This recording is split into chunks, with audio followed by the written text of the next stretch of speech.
Hi, minasan. Ito si Samurai Bachan. Ipakilala ko sa inyo ang aking mga foster plants. Foster plant kasi hindi naman sa akin ito. Naiwan lang. Ayan. Ang ganda na niya, oh. Yan. Binigyan ko siya ng sarili niyang bahay.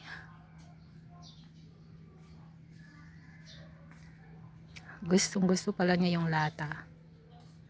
Ano yan eh, di ba? May iron content ang lata na ganyan. Kaya gustong gusto pala. Ayan, mga foster plants ko yan. Ito ipakita ko naman yung totoong anak kong tanim. Ayan, mangga. Mangga, ayan yung nabili ko na masarap na mangga.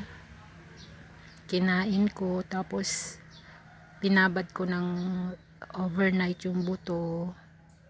Tapos nilagay ko lang dyan, ay one day tumubo, natuwa ako, tumubo siya. Masarap yan, yung Carabao mango. Ito yung ginagawa ko, yung mga tuyong dahon ng kaimito. Ayan, oh, naglalaglagan yung dahon ng kaimito. Ayan yung kaimito. So kaimito ng kapitbahay yan, na deserted place. So hindi ko na winawalis, hinahayaan ko na lang na maging lupa. At na-discover ko na pwede pala siyang pataba. Ayan, oh, pataba. Diba ang ganda-ganda ng aking mangga. This is my child. And this is my foster child. Plus, ito rin. Ampalaya, anak ko to. Hindi ko ito ampun-ampunan. So, ginawa ko lang siyang decorative plant. Matagal na siya, ilang buwan na siya. Malaki ang ampalaya na yan eh. Ganyan kahaba. Ganyan kahaba yung bunga niya. Pero dahil nasa pot lang siya, ayan yung pot niya, maliit lang siya. Ganyan lang. Meron na siyang isang bunga. Napitas ng kapatid ko. Kasi hinahayaan ko lang dyan. Kasi nga decorative na nga lang siya. Yan. Tapos, yan. Ganda-ganda. Kasi nilalagyan ko rin siya ng pataba. Nilalagyan ko rin siya ng pataba. Kung ano-anong nilalagay ko dyan. Eggshells. Yung mga pinagbabaran ko ng waste food. Yun lang ang pataba ko sa tanim ko. Yung pinagbabaran ko ng mga waste food. Halimbawa, nagluto ako yung mga balat ng sibuyas, bawang, ganyan. Nababad lang yun. Tapos yung balat ng saging. So, yan yung aking nandito pa yung ibang foster plants ko. Foster in the sense na hindi sa akin yan. So 1 year na siya. No, 1 year siyang napabayaan. Namatay siya. Pero napaka hardy plants pala nito. Kasi binigyan ko lang siya ng konting care, konting alaga. Ay, namunga naman, namunga. Gumanda naman na. Yan yung mga aking fertilizer. Ayan. Yung aloe vera. Aloe vera. Kainito leaves. Ayun. Diba?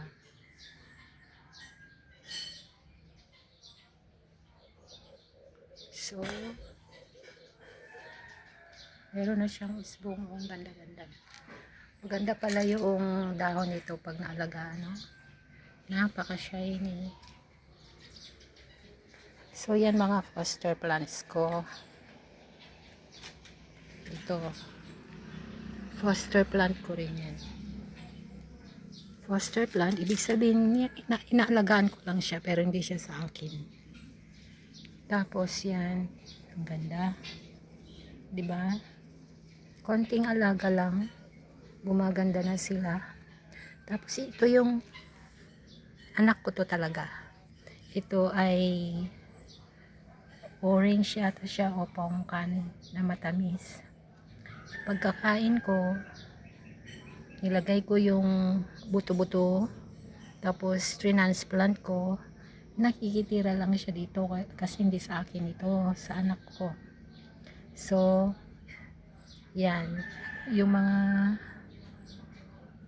fertilizer niya is aloe vera at saka yung saging, balat ng saging. O syempre, foster, tunay na anak ko to. Tunay na anak ko tong tanim na to. Ayan. Ayan, mga anak-anakan ko. 'Di ba? Oh. Gumanda siya eh.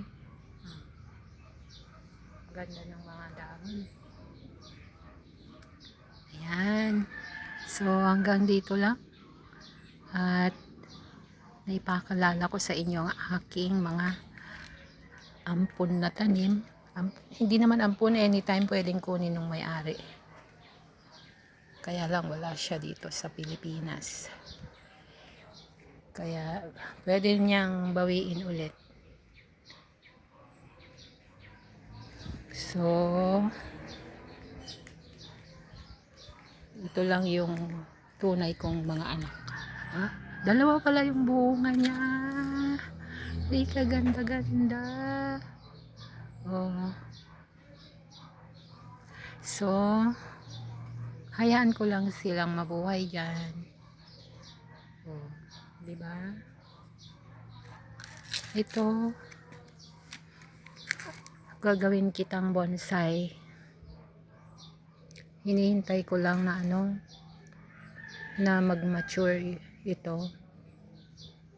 So, yun lang. At ano pa?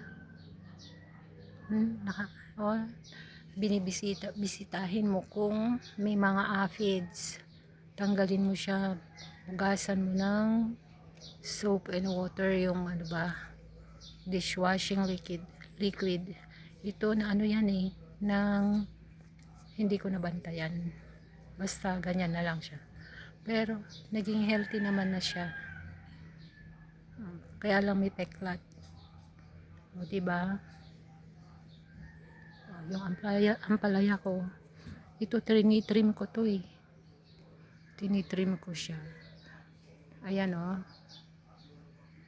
Tinirahan ko lang siya ng isa o dalawang branches or vines.